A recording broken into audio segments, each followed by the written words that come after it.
చంచలమ్మ స్వామీజీ దగ్గరికి వచ్చి నమస్కారం స్వామీజీ అని చెప్పేసి అయితే అంటూ ఉంటుంది. ఆ మాటలు వినగానే అక్కడ ఉన్న స్వామీజీ కూడా ఏంటమ్మా అని చెప్పేసి అయితే అడుగుతూ ఉంటాడు.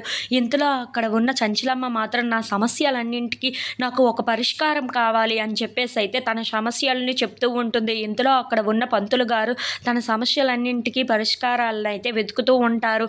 ఇంతలో అక్కడ ఉన్న స్వామీజీ అది ఒక్కసారిగా చూసి ఒక్కసారిగా షాక్ అయిపోతూ ఉంటారు. నీ సమస్యలకి పరిష్కారం ఇక లేదమ్మా అని చెప్పేసి అయితే అంటూ ఉంటారు.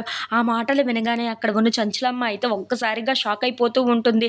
ఏంటి స్వామీజీ మీరేం మాట్లాడుతున్నారు అని చెప్పేసి అయితే అంటూ ఉంటుంది. అవును, నీ కొడుకుకి ఇంకా చాలా పెద్ద ప్రమాదమే ఉంది అని చెప్పేసి అయితే అంటూ ఉంటాడు. ఆ మాటలు వినగానే అక్కడ ఉన్న చంచలమ్మ అయితే ఒక్కసారిగా షాక్ అయిపోయి, ఏంటి నా కొడుకుకి ఇంకా చాలా పెద్ద ప్రమాదమే ఉందా, అది ఎవరి వల్ల అని చెప్పేసి అయితే అడుగుతూ ఉంటుంది.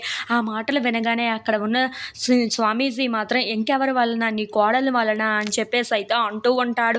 ఆ మాటలు వినగానే అక్కడ ఉన్న చంచలమ్మ అయితే, అదేంటి నా కోడలు చాలా మంచిది, నా కోడలి వల్ల నా కొడుక్కి సమస్య ఏంటి అని చెప్పేసి అయితే అడుగుతూ ఉంటుంది.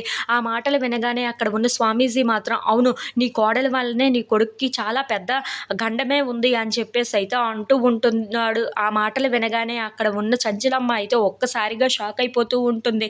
ఇంతలో అక్కడ ఉన్న స్వామీజీ మాత్రం, నీ కొడుకు రాబోతున్న రోజుల్లో చాలా పెద్ద ప్రమాదాలే జరగబోతున్నాయి అని చెప్పేసి అయితే అంటూ ఉంటాడు. ఆ మాటలు వినగానే అక్కడ ఉన్న చంచలమ్మ అయితే ఒక్కసారిగా షాక్ అయిపోతూ ఉంటుంది. ఏంటి ఆ ప్రమాదం అని చెప్పేసి అయితే అడుగుతూ ఉంటుంది.